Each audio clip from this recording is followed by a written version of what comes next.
गत दिनों भारतीय संस्कृति का पुरातत्व जगह हम कह सकते हैं वाराणसी बनारस में अखिल भारतीय नृत्य एवं कला प्रतियोगिता का आयोजन किया गया, जिसमें धमतरी के कई प्रतिभावान लोगों ने वहां पर अपना जलवा बिखेरा और पदक भी जीते और अपना स्थान भी बनाया। उसी में से एक है धमतरी की कलेश्वरी साहू, जिन्होंने ओपन प्रतियोगिता में कथक में पूरे भारत में वर्ष में उन्होंने द्वितीय स्थान प्राप्त किया, जो इस वक्त हमारे साथ है। उनसे जानेंगे कि किस प्रकार से उनका रुझान आया और वो किस प्रकार से एक गृहिणी होते हुए इस कार्य को कर रही है। कलेश्वरी जी, सबसे पहले तो हम ये जानना चाहेंगे कि ये कथक में रुझान किस प्रकार से आया आपको? जी, बचपन से ही डांस मतलब रुचि थी उसमें मेरी। और कथक अचानक मतलब 7th-8th क्लास में जब मैं थी तो मेरे को कथक के बारे में पता चला। तब मैं जाके वहाँ पे कवर्धा मेरा मायके है, तो वहाँ पे जाके एडमिशन ली थी शारदा संगीत महाविद्यालय। वहाँ से मैंने स्टार्ट किया था कथक अपना। पर पहले कर नहीं पाई थी पूरा अपना कोर्स। अभी शादी के बाद मैंने यहाँ पे अपनी शिक्षा पूरी की है। ये मतलब संगीत के क्षेत्र में या कला के क्षेत्र में कैसे रुझान है? क्या आपको कोई फैमिली बैकग्राउंड या आपको मतलब कैसे रुचि आया इस क्षेत्र में आपका? फैमिली बैकग्राउंड तो नहीं है, पर पापा को रुचि रहती थी संगीत में थोड़ी बहुत, तो वो ऐसा चाहते थे गायन सीखें या कथक। तो हम लोगों को जिसमें रुचि थी, मेरा भतीजा वो तबले में जाता था और मैं कथक में जाती थी। तो यहाँ आने के बाद, धमतरी आने के बाद फिर कहाँ से आपने कितने साल का कोर्स कैसे किया आपने? धमतरी जब यहाँ पे हम शिफ्ट हुए तो बस ऐसे ही, अब थोड़ा बहुत पहले से सीखी हुई थी। कॉलोनी में बच्चे जो लड़कियां थी डांस सिखाने के लिए, तो मेरा भी टाइम पास हो जाता था और मेरी भी इच्छा रहती थी, तो इसलिए मैं कॉलोनी में ऐसे ही बच्चों को सिखाती थी कथक। उसके बाद धीरे से मन किया तो यहाँ पे श्री कृष्ण संगीत महाविद्यालय है, वहाँ पे गई, वहाँ पे एडमिशन ली। मेरी गुरु दीपाली कलिहारी जी हैं, उनसे मैंने 6 साल यहाँ पे डिप्लोमा कोर्स किया है और अभी पीजी डिप्लोमा भी की हूँ। उसके बाद अभी एमए करना है आगे। ये एक हम कह सकते हैं कि गृहिणियों के लिए काफ़ी दिक्कत हो सकता है, क्योंकि जनरल जो दूसरे कला के क्षेत्र में जैसे म्यूजिक होगा उतने लेकिन आपको यहाँ पर थोड़ा सा क्या कि पसीना भी बहाना है, समझे आप, गृहिणी के रसोई का भी पसीना बहाना है, तो ये दोनों सामंजस्य कैसे कर पाती हैं आप? सामंजस्य करना पड़ता है, अब रुचि तो है इसमें, घर वालों का सहयोग है। घर वालों का के सहयोग के बिना तो नहीं कर पाती।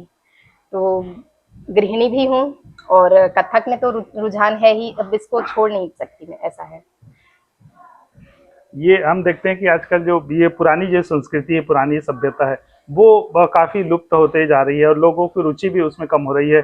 आधुनिक म्यूजिक है, वेस्टर्न म्यूजिक है, कैफे है और डिस्को बार है, ये ज़्यादातर लोगों की तरफ रहता है। तो इस संस्कृति को, इस कला को आप कैसे जीवित रख पा रही हैं आप? मुझे नहीं लगता कि लुप्त हो रही है। आज भी देखिए, यहाँ पे धमतरी में भी कथक के कितने स्टूडेंट मिल जाएंगे। मैं अभी पहले श्री कृष्ण संगीत महाविद्यालय में थी, एक स्टूडेंट के तौर पर भी थी, फिर एक शिक्षिका के तौर पर भी थी। फिर वहां से मैंने जब अपने घर में स्टार्ट किया, 1-2 स्टूडेंट थे, आज मेरे पास 15 से 16 स्टूडेंट है, बस 1 या 2 महीने हो रहे हैं मुझे। तो मतलब ये सांस्कृतिक जो धरोहर है सभी के मन में है।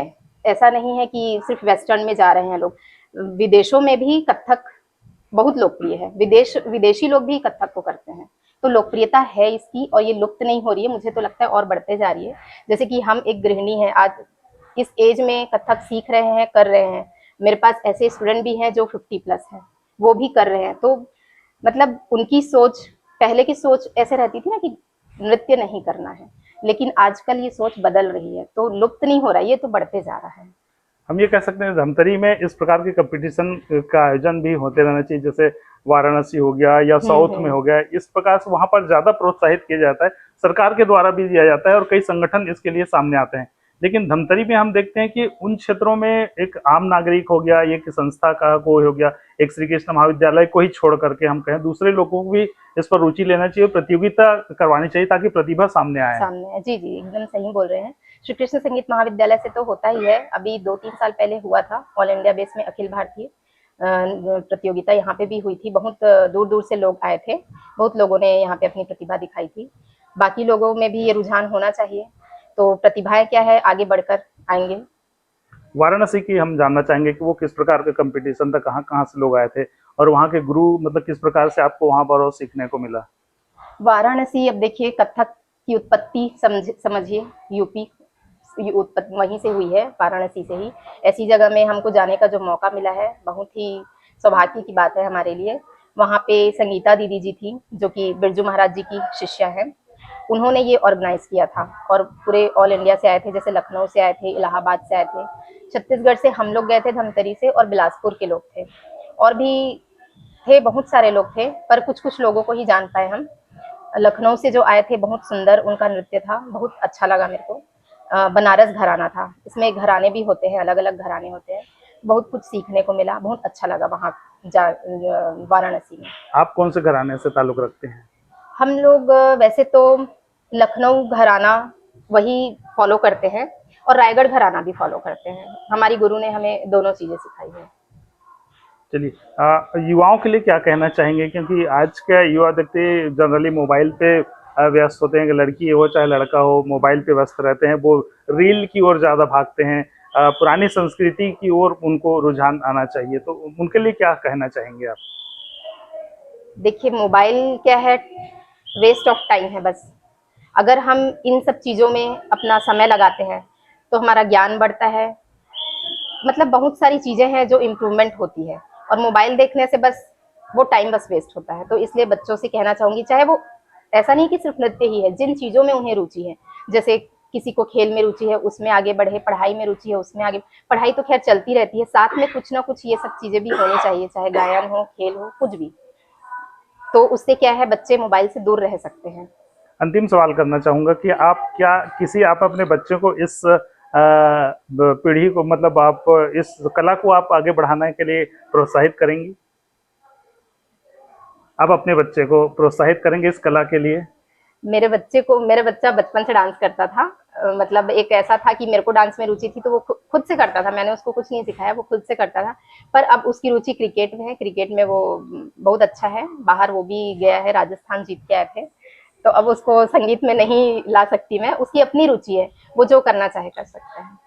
चलिए, ये थी हमारे साथ कलेश्वरी साहू, जिनका कहना है कि रील जो पे आज जो युवा करते हैं वो वेस्ट ऑफ टाइम है, जिसमें जिसकी रुचि हो, एक किसी भी क्षेत्र में उनकी रुचि होनी चाहिए और उस पर ही ध्यान देनी चाहिए।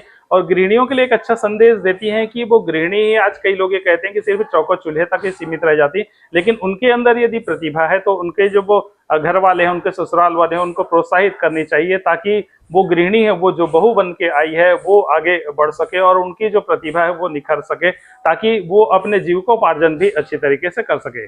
प्रखर टीवी के लिए अपने सहयोगी आशीष बंगानी के साथ मैं भूपेंद्र साहू। तो ये थी अब तक की खबरें। अन्य खबरों के लिए प्रखर टीवी के संग बने रहिए। बहुत जल्द मिलते हैं।